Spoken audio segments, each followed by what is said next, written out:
we are doing a loaded baked potato bar for dinner. And I wanted to talk a little bit about loaded baked potatoes and what we're going to do, cooking methods. So there's a couple different ways you can do your baked potatoes. We can do them in the microwave, and then you can also bake them in the oven. If you do them in the oven, it's a little bit more of a process that has to occur. You want to wrap them up in foil. You have to salt them, oil them, and throw them in the oven, and then they take a while in the oven. They can take 45 minutes up to an hour to cook in the oven, depending on how many and how big they are. In the microwave, they take maybe less than 10 minutes.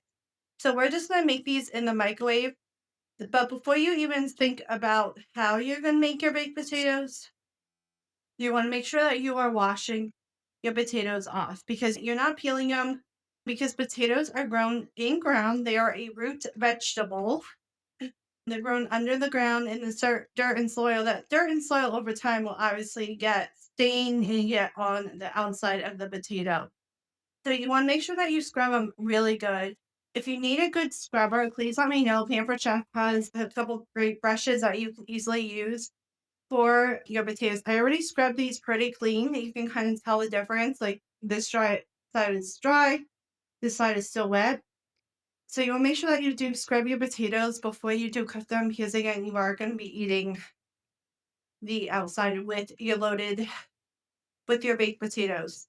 So we're going to do these in the microwave. All we have to do is we have to stab them with a fork. And what this does is this allows the heat to get on the inside. But if you don't stab it with a fork, your potatoes could potentially explode in your microwave. And nobody wants that, right? You don't want that big mess. So when you stab it, it allows the heat to get inside, but it also allows the escape of the heat from building up inside of your potato. And there's no organization to stabbing the potato. Just stab it as long as you can. And you can see there's little holes in your potato. Make sure you guys are checking out, filling out the potato passport as well. The other disadvantage with doing it in a microwave is that you can only, in theory, do one or two at a time. So we're going to have to do these in batches. If you want to, you can oil and salt them in the microwave. Yeah, we have 6 here, so I'm gonna do 2 at a time while we're waiting for those to be done. We're gonna put this aside and we're gonna get all of our toppings ready. For the baked potato bar, there's a lot of different ways you can do that, but I want to show you guys the Pamper Chef products. This is our brand new snackable box, but you can obviously use it for a lot more. I'm gonna put all of our toppings in here for our baked potatoes, and that way people can easily just grab. So what we need to do is we need to chop some of these up. Obviously, we have little containers in here. These are removable and washable. But we have some cheese, so people want protein with their potato. We have some bacon, steak, and chicken as a protein. Cheese is always good on baked potatoes. And then we have some broccoli as well. So I can go ahead and start chopping up with our broccoli.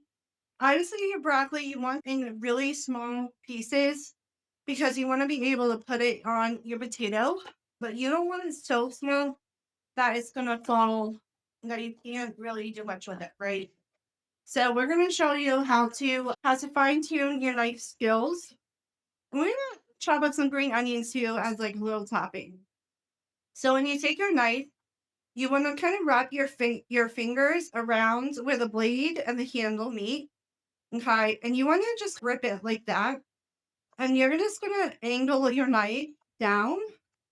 Okay, and we're just going to kind of slice the broccoli. Okay, simply just like that. And then we can put it right back in our container. And then you want to use the flat edge of the knife to scrape your countertop. Look how nice and clean. If you wanted to, you can make a cheese sauce. I'll just use a shredded cheese. Yeah, we're just gonna scrape this. We can wait till we're done if we wanted to. But I'm a clean as you go type of person, so it's not so bad in the end. If you don't want the green stems, you can always cut the green stems off with the broccoli. Alright, so we have our broccoli ready to go. This is also a great way if you have a bunch of leftovers and you have no idea what to do with it, let it out for your baked potato bar and see what people creations your kids or other people can come up with. This is a great meal for picky eaters because it allows control. We call the potato passport challenge. where you can try potatoes 4 different ways. Baked potatoes are one of those ways. So you can easily mark that today. But again, it's a great way to use up any leftovers that you have. Like I said, I have a bunch of protein here. So we're gonna go ahead with our steak now. And it really depends on how you want to cut your steak up. I'm just gonna cube it up. So I have this whole thing. So we're gonna cut it in strips. When you cut this steak, you always want to go against the grain. Okay, so we're gonna cut it in strips. And then I'm actually gonna dice this up. So we're just gonna cube it up a little bit here. This is a great way to get rid of those scraps. These steaks probably seasoned, so you have that going for you as well. So you honestly don't need any extra seasonings on your potatoes. Okay. And then I'm done with our chicken.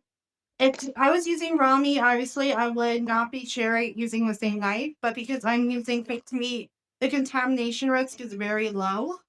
The biggest time constraint in this is obviously prepping your toppings for your potato bar, whatever toppings you're going to use, but also depending on how you make your potatoes too.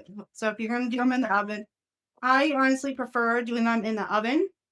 But obviously, for time constraints, if you're in a rush and we feel like this is an easier meal for you, in the microwave is the way to go. So we're doing the same thing we did with the steak with the chicken. We're just slicing it up and cubing it up. I have some leftover bacon for breakfast and then some leftover bacon from a cooking session we did this past week. If you wanted to, you can cook this till it's really crispy and just crumbly and kind of just falls apart. But this bacon is not that, it's not at that point. So we're gonna go ahead and just do a rough chop. And honestly, I'm just gonna stack it up and just go across a bit and get little bacon pieces. If you want to, then you guys have fun with this. This is meant to be fun and exciting. Help have you and oh my gosh, let your kids use their creativity as well. We have some taco meat from yesterday that's left over. It's already seasoned and taco seasoning is already ground up. So we can just throw it right into our dish. So I'm just gonna grab a spoon and put this in here. Now I might actually heat this up a little bit. So we're gonna heat this up a little bit because ground beef when seasoned like that, taco meat, it does stick together a little. But let's check the potatoes. So how do you know your potatoes are done? So we have these in for 8 minutes. You know when you can put a fork through it and essentially cut the potato. Okay, so these first two are done. So what I'm actually going to do is I'm actually going to just put these right on plates. So we'll just set those aside and then we'll grab 2 more potatoes. And that was 8 minutes, so I think that was like good amount of time. All right. And then we're going to warm up. Let me go ahead and cut up our green onions. I'm honestly just going to cut this whole thing up. Because the nice thing about green onions is that you can easily regrow them. So let me know what you guys are going to make for your loaded baked potato bar for dinner. And I would love to see a lot of pictures of some of your creations as well. So create a post when you get a chance. And let's see all the wonderful baked potatoes I'm finding.